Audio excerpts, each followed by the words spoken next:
En chef de famille, le président du parti politique Conscience et Action Citoyenne, l'ancien ministre de l'Éducation nationale et de l'enseignement technique Florentin Moussavo, a réuni comme de coutume les jeunes de son parti pour y aborder des questions d'ordre politique, économique et social de notre pays, le Gabon. Un exercice pour préparer les futurs leaders de demain. Au sein de la majorité, non. Je veux dire, non, il n'y a pas de divergence. Je serais prétentieux si je disais qu'il y aurait tellement de convergence. Non, il n'y a pas de divergence. Il y a certainement des lenteurs. Il y a des lenteurs dans la manière dont fonctionne la majorité. En tout cas, les partis entre eux se côtoient. Les responsables de ces partis-là se côtoient. On se rencontre, on s'appelle, on discute régulièrement. Mais la machine majoritaire en tant que telle a peut-être du mal à fonctionner au bon rythme. Mais ce qu'il y a, c'est que dans l'organisation, on regarde la loi dans notre pays, la vie politique est organisée autour de deux groupements, le groupement majorité et le groupement opposition. C'est de cette manière-là que sont organisées aussi les deux institutions qui ont vocation à être des régulateurs de la démocratie et de la vie politique, à savoir le CND, Conseil national de la démocratie, et le CGE, le Centre gabonais des élections. Peut-être eu la malchance cette fois-ci, parce que je veux me permettre de m'autoriser à dire que pour tenter une telle opération, surtout transfrontalière, il faut peut-être l'avoir déjà fait au moins une fois, ou bien connaître quelqu'un qui l'aurait fait une fois ou plusieurs fois. Nous découvrons. Donc nous instruisons en même temps. Et ce que nous notons, c'est que, au regard de la loi, la qualification de cet acte-là est entre les mains de la justice. Ce que dit M. Bakunda est fort juste.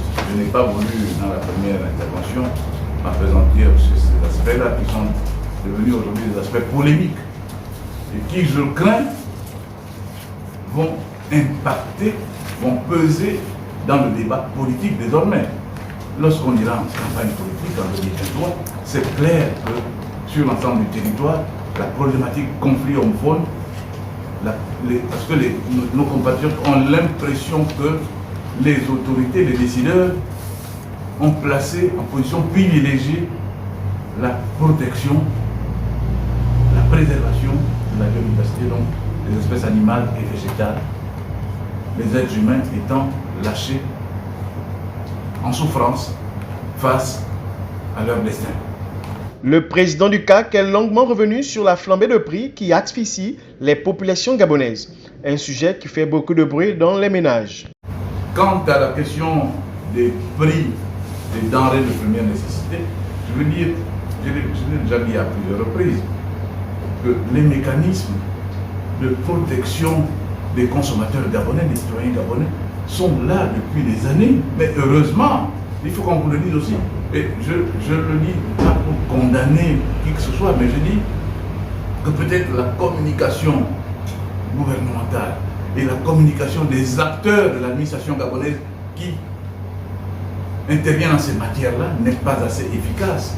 Mais il faut le dire, que heureusement, ces mécanismes dont je parlais, de régulation, heureusement qu'ils existent. Parce que sinon, ce pays serait invivable. Le Gabon ne produit pas de froment, ne produit pas de blé. Mais nous importons le blé, le pain que nous consommons au Gabon, nous importons le blé. Donc, il n'est pas juste de dire, mais est-ce que c'est l'Ukraine? Si, il y a l'Ukraine parce que le blé vient d'où? Hein? Il vient d'Odessa, des ports d'Odessa, en Ukraine. C'est-à-dire que 70% de ce que consomment les Français en blé, au Liban, en Égypte, vient de ce port-là. Hélas. Et quand c'est la guerre là-bas, mais ça a un impact sur les coûts. Il faut que M. Poutine signe un décret pour qu'on libère un bateau, puis deux, puis trois. Le blé que nous importons au Gabon pour faire le pain, parce que le pain est aujourd'hui pratiquement consommé, c'est pratiquement 40% de ce que nous consommons chaque jour. Comme le riz. Nous avons tenté de produire du riz au Gabon, mais là on n'en produit plus du tout. Tout cela sont des produits importés. Si le riz était vendu au prix réel. Mais le sac de riz coûterait 100 000 francs. Au Gabon, peut-être que j'extrapole, mais peut-être davantage, peut-être moins. Mais c'est parce que l'État subventionne ces produits-là. Le riz, le blé aussi. Le prix du pain est à 125 francs depuis une quarantaine d'années. Mais ça, souvent, quand on est dans les tamponnées lyriques, dans les débats politiques, on oublie de dire ça aussi. Hein? Le riz, le pain coûte 125 francs depuis une quarantaine d'années. Parce que le prix réel du pain, c'est peut-être 700 francs, 800 francs ou 1000 francs, je n'en sais rien. Encore une fois, je vous dis, les experts vont vous expliquer ce que coûterait le pain au prix réel aujourd'hui. Mais la différence entre 125 et le prix réel, c'est l'État qui la supporte. À travers un mécanisme qu'on appelle la péréquation. La péréquation. Ça représente chaque année entre 350 et 400 ou 500 milliards que l'État paye pour soutenir ces prix et permettre que les Gabonais vivent sans trop ressentir les surcoûts. C'est valable pour la queue, pour les poulets, pour tout le reste. Pour Florentin Moussavo, nous pouvons le constater, rien ne se fera sans cette jeunesse.